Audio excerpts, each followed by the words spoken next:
নমস্কার, দেখছেন নিউজ 18 বাংলার সঙ্গে রয়েছে আমি সমাদ্রেতা। শুরুতেই যে খবর আমরা নজর রাখবো, বিজেপির সর্বভারতীয় সভাপতি জেপি নাড্ডার পর এবার রাজ্যে আসছেন কেন্দ্রীয় স্বরাষ্ট্রমন্ত্রী অমিত শাহ। এই নিয়ে গত এক মাসের মধ্যে অমিত শাহের দ্বিতীয় পশ্চিমবঙ্গ সফর। বিস্তারিত জানবো আমাদের প্রতিনিধি অরূপ দত্তের কাছ থেকে। অরূপ, কি জানতে পারছো, কবে আসছেন, কর্মসূচি বাকি? যেটা জানা যাচ্ছে যে দুদিনের রাজ্য সফরে আসছেন অমিত শাহ এবং 19-20 এই দুদিন সেই সফর হতে পারে। এবং এবারে তার যে সফর তার সেটা পুরোপুরি সাংগঠনিক এবং সাংগঠনিক এই যে বৈঠক নেওয়া বা সাংগঠনিক যা কাজকর্ম দেখা, গোটা বিষয়টাই তিনি জেলায় বসে করবেন। অর্থাৎ তার জেলা সফর একটা অন্যতম গুরুত্বপূর্ণ কর্মসূচির মধ্যে রয়েছে। এই জেলাগুলির মধ্যে এখনো পর্যন্ত চূড়ান্ত হয়নি, তবে যতটুকু জানা যাচ্ছে যে এর মধ্যে একটি বীরভূম হতে পারে। অর্থাৎ বীরভূমে গিয়ে তিনি সেই জেলার পরিস্থিতি বা সেই জেলার সাংগঠনিক অবস্থা পর্যালোচনা করা, রাজনৈতিক কৌশল থেকে আরম্ভ করে যা কিছু সমস্ত কিছুই তিনি দেখবেন। এছাড়া যেটা জানা যাচ্ছে যে গত এর আগেই যেটা অমিত শাহ নিজেই ঘোষণা করেছেন যে তিনি দফায় দফায় এই রাজ্যে আসবেন, নিয়মিত আসবেন। অমিত শাহ এবং জেপি নাড্ডা তারা সর্বভারতীয় এই দুই শীর্ষ নেতৃত্ব বিজেপির, তারা নিজেরা রাজ্যের এই 2021-এর নির্বাচন নিজেরা প্রত্যক্ষভাবে দেখভাল করবেন এবং তার জন্য দফায় দফায় তারা আসবেন। প্রতি মাসে গত মাসে তুমি দেখেছো যে অমিত শাহ এসেছিলেন এবং বাঁকুড়া সফর করেছিলেন। বাঁকুড়ায় এবারে যে সফর নিশ্চিতভাবে অন্য কোনো জেলা, ফলে এই জেলায় যে সফর, সেই সফর কিন্তু কার্যত শুরু হয়ে যাচ্ছে। গতকাল এরই ইঙ্গিত দিয়েছিলেন জেপি নাড্ডা।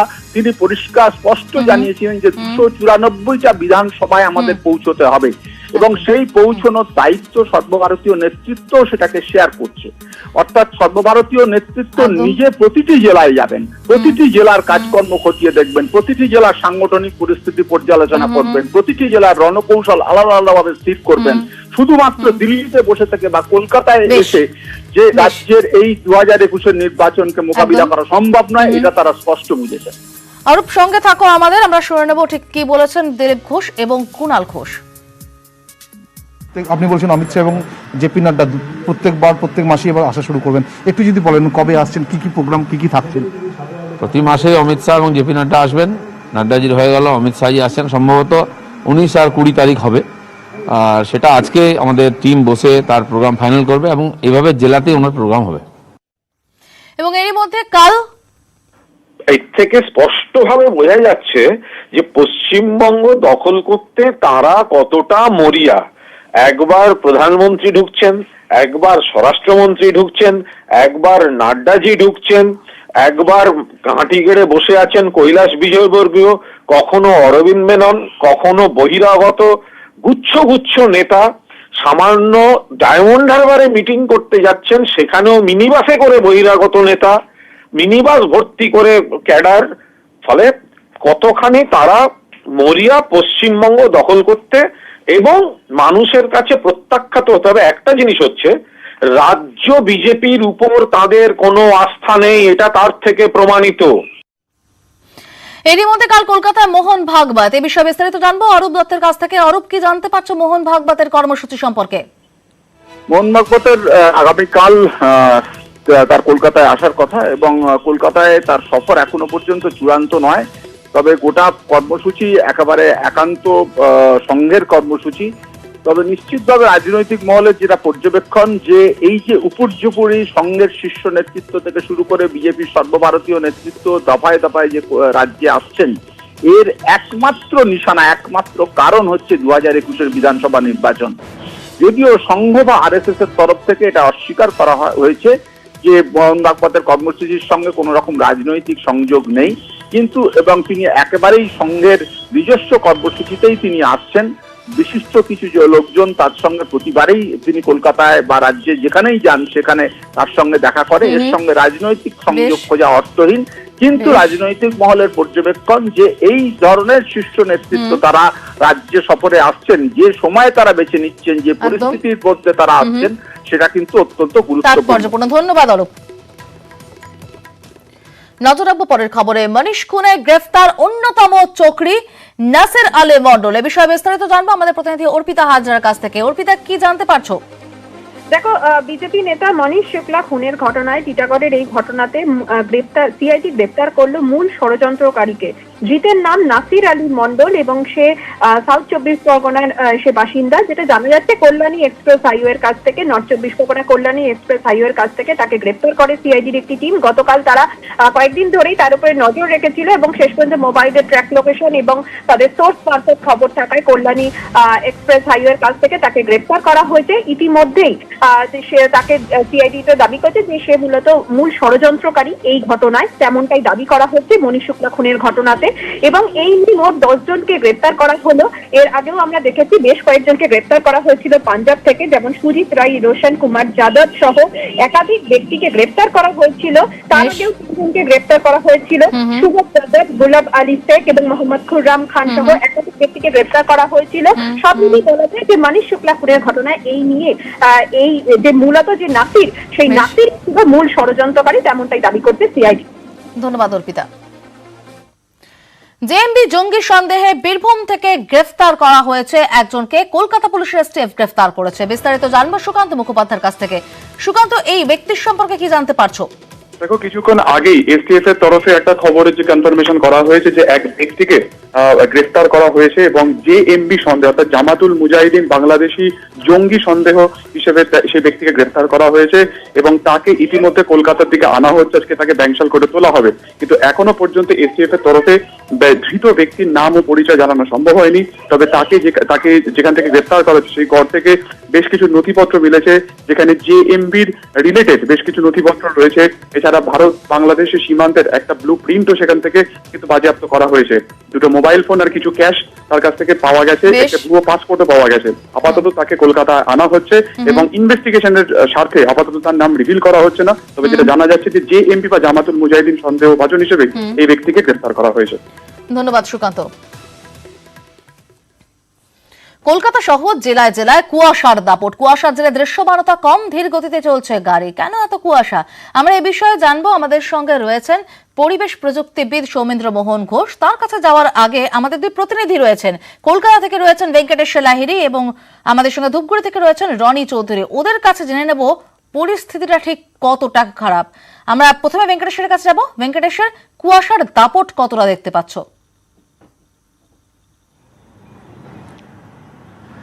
দেখো, আমরা গত কয়েকদিন ধরেই দেখছি শহর কলকাতায় একেবারে কুয়াশার দাপট রয়েছে। সেই দাপট আজকেও আমরা দেখতে পেয়েছি। শহরের উত্তর থেকে দক্ষিণ সর্বত্র একই ছবি এবং যেহেতু কুয়াশার দাপট ছিল, ফলে সেই জায়গায় দাঁড়িয়ে দৃশ্যমানতা কম থাকার কারণে গাড়িতে যান চলাচল অত্যন্ত স্লথ গতিতে করছে এবং আবহাওয়া দপ্তর সূত্রে যেটা জানা যাচ্ছে মূলত এই ধরনের আবহাওয়া আরও কয়েকদিন থাকবে। তবে সকালের দিকে যতটা ঘন কুয়াশা ছিল, সেই বেলা গড়াতে কুয়াশার দাপট কমতে শুরু করেছে। যদিও পার্বত্য এলাকা দার্জিলিং, কালিম্পং এই সমস্ত পার্বত্য এলাকায় আগামী 24 ঘন্টা ঘন কুয়াশা যেমন থাকবে, পাশাপাশি সেখানে হালকা বৃষ্টিও হবে, এমনটাই পূর্বাভাস দেওয়া যাচ্ছে। তবে সকাল থেকে এখনো পর্যন্ত একেবারে মেঘাচ্ছন্ন আকাশ, সূর্যের দেখা মিলছে না এবং কুয়াশা এখনো পর্যন্ত কোথাও কোথাও রয়েছে। ফলে শহরের যে ট্রাফিক চলাচল অর্থাৎ যানবাহন চলাচল তোমাকে আগেই বললাম যে ধীর গতিতে করছে এবং এই ধরনের আবহাওয়া আরো কয়েকদিন থাকবে, এমনটাই হাওয়া অফিস জানাচ্ছে। ধন্যবাদ ভেঙ্কটেশ্বর। আমরা ধূপগুড়ির ছবিটা জানবো রনির কাছ থেকে। রনি, ধূপগুড়িতে আমরা অতীতে দেখেছি কুয়াশার কারণে দুর্ঘটনার খবরও করেছি আমরা। সেই আশঙ্কা এবছর কতটা বাড়ছে? সমাদৃতা, দেখো, বলে রাখতে চাইবো যে আবহাওয়া দপ্তর যে ধরনের আগাম সতর্কতা দিয়েছে, ঠিক তেমনি কিন্তু সকাল থেকেই ঘন কুয়াশায় ঢেকেছে গোটা জেলা। জলপাইগুড়ি জেলা এবং আলিপুরদুয়ার জেলার সমস্ত এলাকায় কিন্তু কুয়াশাচ্ছন্ন। জাতীয় সড়ক, রাজ্য সড়ক, এশিয়ান হাইওয়ে 48 কুয়াশার চাদরে ঢেকে রয়েছে, যার ফলে সমস্ত গাড়িগুলিকে কিন্তু লাইট জ্বালিয়ে চলতে হচ্ছে। সকাল থেকে যত সময় বাড়ছে ততই কুয়াশার ঘনত্ব বাড়ছে। মেঘলা আকাশ রয়েছে, সূর্যের দেখা মেলেনি। কুয়াশার ঘনত্ব সব থেকে বেশি ভুটান পাহাড় লাগোয়া এলাকা বা দার্জিলিং পাহাড় এলাকায়।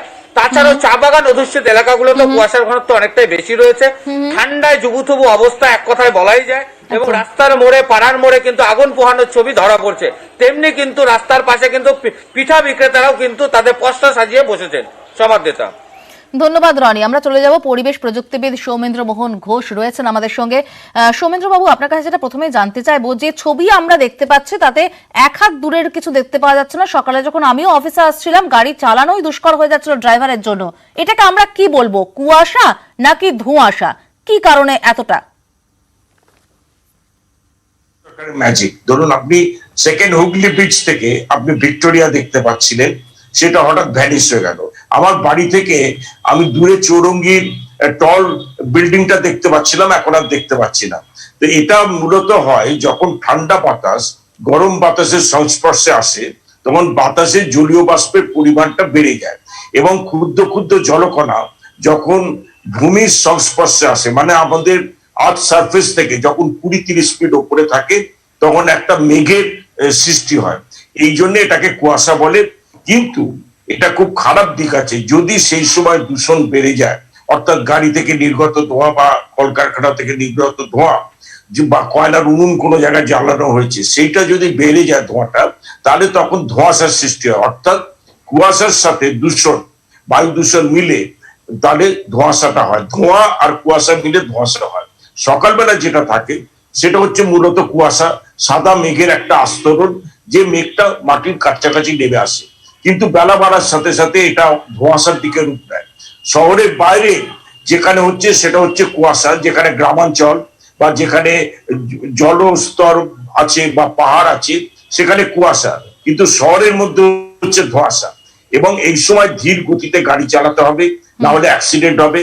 কারণ একদম সে আশঙ্কা তো থেকেই যাচ্ছে। কিন্তু আরো একটা যেটা ভয় তৈরি করছে, সেটা হচ্ছে মাঝ ডিসেম্বর হয়ে গেল, শীত এখনো থমকে রয়েছে। কেন শীতটা থমকে রয়েছে? রোগ জ্বালাও তো বাড়তে পারে এর জন্য। এটা মূলত এই ঋতু পরিবর্তন বা আমরা যেটা ক্লাইমেট চেঞ্জ বলি, ক্লাইমেট চেঞ্জটা মূলত হয় আপনার গ্লোবাল ওয়ার্মিং থেকে। যখন সমুদ্র স্তর উপর ভাগটা যখন গরম হয়ে যায়, তখন ডিপ্রেশন হয়, অর্থাৎ নিম্নচাপ সৃষ্টি হয়। নিম্নচাপের কারণে তখন শহরের মধ্যে বা বিভিন্ন জায়গায় তখন ডিপ্রেশন ক্রিয়েট হওয়াতে ঠান্ডা পড়ে না। তো কোনো সময় ঠান্ডা পড়ছে, কোনো সময় গরম পড়ছে। এই ঋতু পরিবর্তন চলবে, যত দূষণ বাড়বে এই ঋতু পরিবর্তন চলতেই থাকবে। সেক্ষেত্রে আমাদের রোগ জ্বালার আশঙ্কা কতটা বাড়ছে? প্রথম কথা হচ্ছে এই কোভিড সিচুয়েশনে যদি ঠান্ডা থাকে এবং কোনো সময় গরম হচ্ছে, টেম্পারেচার ভ্যারিয়েশন হচ্ছে, এবং যদি তার সাথে পলিউশন থাকে, তাহলে রেসপিরেটরি ট্র্যাক্ট ব্লকেজ হবে, তাহলে আপনার সর্দি কাশি হবে, হার্টের প্রবলেম হবে, ফুসফুসের প্রবলেম হবে। অর্থাৎ এই সময় আপনাকে সাবধানে খুব থাকতে হবে। যদি দেখেন যে দূষণ বেড়ে গেছে বা বাইরেতে AQI লেভেলটা খুব খারাপ, তখন আপনার ঘরের বাইরে যাওয়া উচিত। কিন্তু এই যে দূষণ বাড়ার কথা আপনি বলছেন, এবছর তো লকডাউনের জন্য দীর্ঘদিন গাড়ি চলাচল কম ছিল, সেক্ষেত্রে তো দূষণ খানিকটা কমেছিল, আমরা খবরও করেছিলাম, দূষণ সূচকও কম দেখাচ্ছিল। তাও এত এরকম ধোঁয়াশা বা কুয়াশা কেন? দেখুন, লকডাউন যখন ছিল তখন বাতাসে AQI অর্থাৎ পার্টিকুলেট ম্যাটার, ক্ষুদ্র কণা 10 মাইক্রোগ্রামে নেমে এসেছিল, এবং বিশ্ব স্বাস্থ্য সংস্থা ওয়ার্ল্ড হেলথ অর্গানাইজেশন বলছে 25 মাইক্রোগ্রামের বেশি পার্টিকুলেট ম্যাটার 2.5 থাকা উচিত না, যেটা আমাদের নিঃশ্বাসের সাথে ফুসফুসে চলে যায়। কিন্তু সেটা এখন শহর কলকাতা আছে 300 মাইক্রোগ্রাম। আজকে সকালবেলা রবীন্দ্র সরোবর লিখেছিল 270 মাইক্রোগ্রাম। বিভিন্ন ভিক্টোরিয়া, রবীন্দ্র ভারতী সব জায়গায় 300 মাইক্রোগ্রাম। এটা কিন্তু খুব পাবলিক হেলথ হ্যাজার্ডসের পক্ষে খুব খারাপ দিক। অনেক ধন্যবাদ আমাদের সঙ্গে কথা বলার জন্য। সমাধিটা আগের থেকে অবস্থা কিছুটা হলেও কম হয়েছে, তবে একটাই জিনিস সেরকম ভাবে ইউরিন আউট চিকিৎসকের একটু ভাবিয়ে তুলেছে, তবে রাখা রয়েছে এবং মানে ধীরে ধীরে তাকে ভেন্টিলেশন থেকে বার করার চেষ্টা করা হবে। এবং তার ব্লাড প্রেশার মোরাললেস অনেকটাই নর্মাল রয়েছে এবং পালস রেটও নর্মাল রয়েছে। ইউরিন আউটপুট আগে যেরকম ছিল সেইটা মানে সন্তোষজনকই চিকিৎসকরা জানাচ্ছেন। তবে হিমোগ্লোবিনটা একটু কম আছে, 9.7 রয়েছে হিমোগ্লোবিন, সেটা কম রয়েছে, এবং CRP লেভেল 9.2 রয়েছে। ক্রিয়েটিনিনটাও একটু বেশি রয়েছে, 1.11 রয়েছে।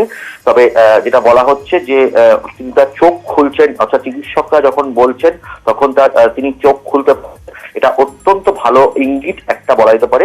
ফলে সব মিলিয়ে যেটা বলা যেতে পারে, তাকে এখনো স্যালাইন চলছে, অ্যান্টিবায়োটিক, স্টেরয়েডস এবং অন্যান্য ওষুধগুলো তো চলছেই, রাইল স্ট্রিপ দিয়ে এটাকে খাওয়ানো হচ্ছে এবং চিকিৎসকরা এটা জানাচ্ছেন তাকে ধীরে ধীরে ভেন্টিলেশন থেকে বার করানোর চেষ্টা করা হবে। তবে সব মিলিয়ে গত বুধবার যে অবস্থায় তাকে ভর্তি করা হয়েছিল তার থেকে শারীরিক অবস্থার কিছুটা হলেও উন্নতি হয়েছে। তবে চিকিৎসকরা এটা জানাচ্ছেন তার শারীরিক অবস্থা এখনো আশঙ্কাজনক, কারণ তার বয়স যেহেতু 76 বছর বয়স এবং অতীতের দীর্ঘকাল ধরে তার সিওপিডির সমস্যা রয়েছে, সেই তার ফলে আশঙ্কাজনক কিন্তু স্থিতিশীল। সমাধিতা। ধন্যবাদ অভিজিৎ।